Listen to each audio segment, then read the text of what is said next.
In this week's Design to Move, we're going to target the gastrocnemius, the largest and most superficial of the calf muscles. These guys are the primary propellants during walking, meaning they push us forward. Because we all have a tendency towards leaning forward over our base of support, this can place extra pressure on them as they try to help decelerate ankle flexion when we take a step. Also, footwear that places the ankle on a slope by elevating the heel create adaptively shortened gastroc muscles. This can lead to altered gait mechanics and compensational shifts in the hips. Today we'll show you how to lengthen them and regain the strength and mobility at the ankle and foot. Let's put our best foot forward.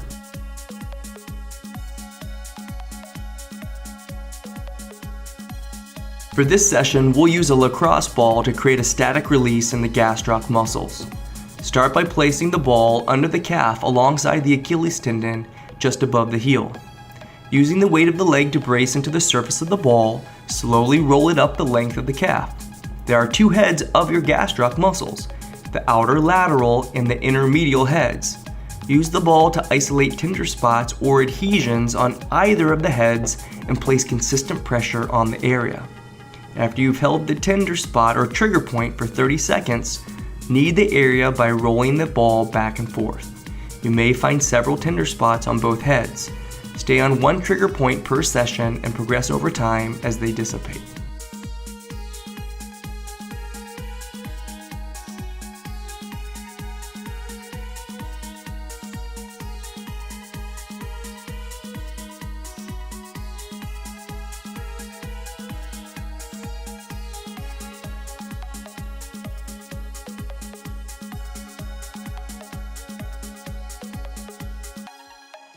This movement will attempt to stretch the gastroc. Start by facing your body against the wall. Place your leg behind you and lean into the wall, keeping the heel of the back leg pressed down into the floor. The stretch should be felt at the back of the lower leg. If a stretch is not felt, then the foot can be moved further back until the muscle is stretched. The stretch can be increased by placing something such as a weight under the forefoot. Try to breathe out slowly as you increase the stretch, making sure to keep the knee straight.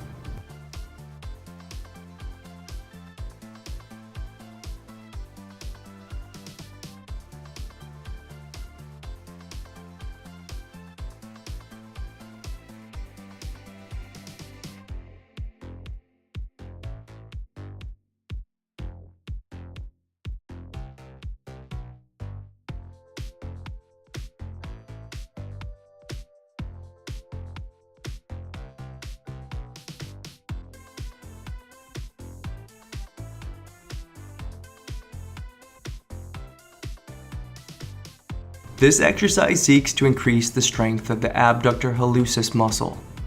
With bare feet, press your big toe into the ground and pull it in towards the heel, shortening the foot.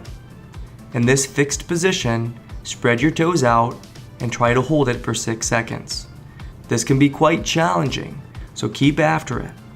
If the foot begins to cramp, don't push through it, as this can easily become a plantar fasciitis type pain.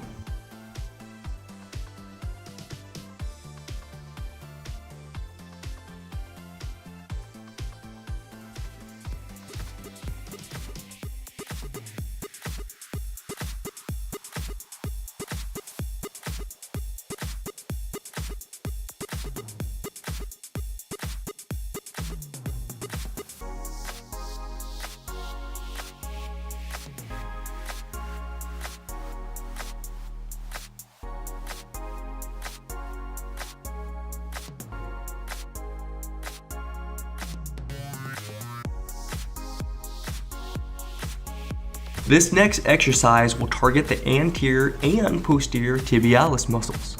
Start by securing an athletic band to a low anchor point diagonally away from your foot. Drape the band over the forefoot so that the direction of the pull is down and away from the midline of the body. While keeping the upper leg stationary, pull the toes up towards the shin and rotate the foot internally towards the midline. Slowly return to the beginning position to a count of 4.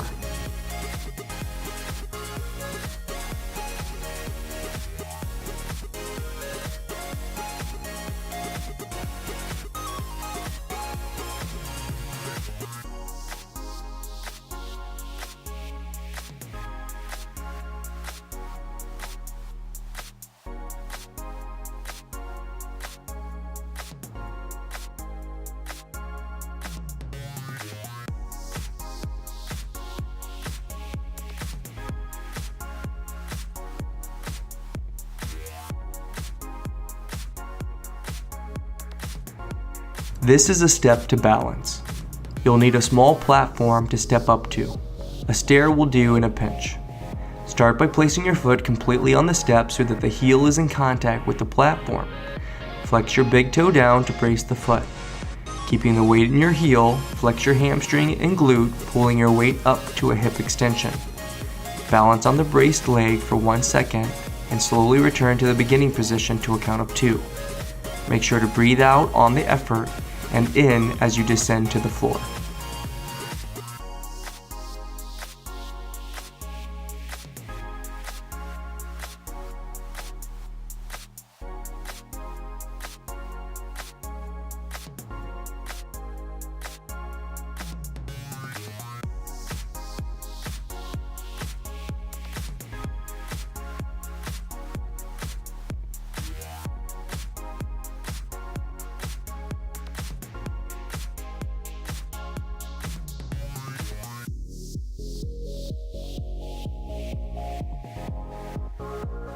These muscles help to point the toe and bring the heel back posteriorly towards the femur when they flex.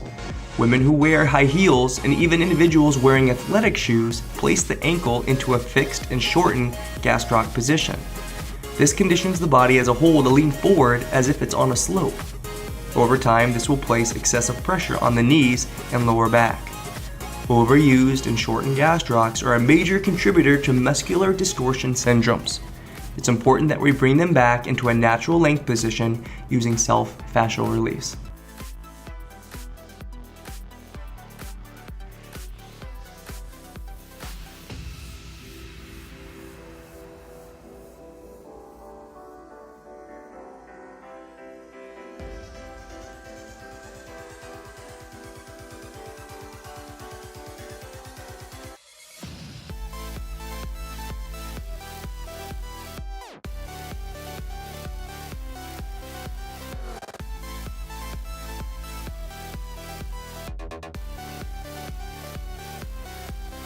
Not only do these muscles help to stabilize the ankle, but they also aid in knee flexion, as the muscles serve as antagonists or the opposite to the ACL in the knee, a common sports injury ligament that supports the knee. The health and length of the muscles are incredibly important to maintain, so as to reduce the predisposition to injury in this area.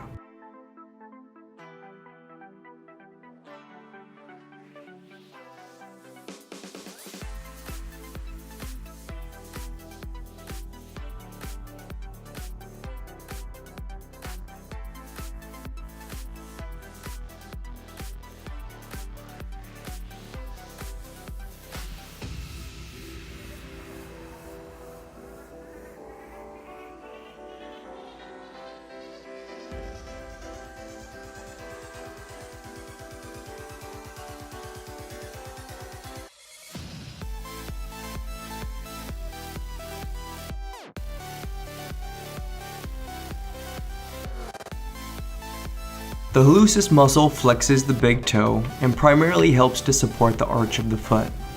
Individuals with tight gastroc muscles also have a tendency towards having fallen arches. This isn't helped with the addition of arch supports in athletic shoes, essentially taking the place of the hallucis muscle.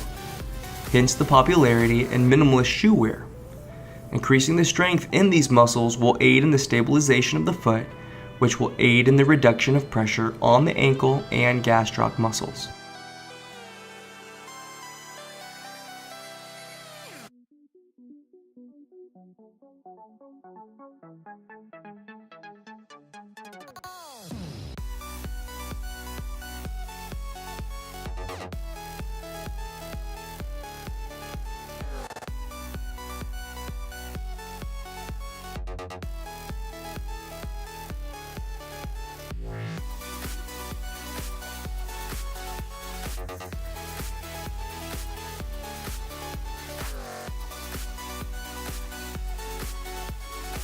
This exercise again primarily works the anterior and posterior tibialis. These muscles are responsible for completing the opposing action of toe pointing, otherwise known as plantarflexing. They also serve to rotate the foot inward, otherwise known as inversion. Strengthening these muscles aids in re-establishing the natural mobility of the ankle while maintaining the strength of the foot.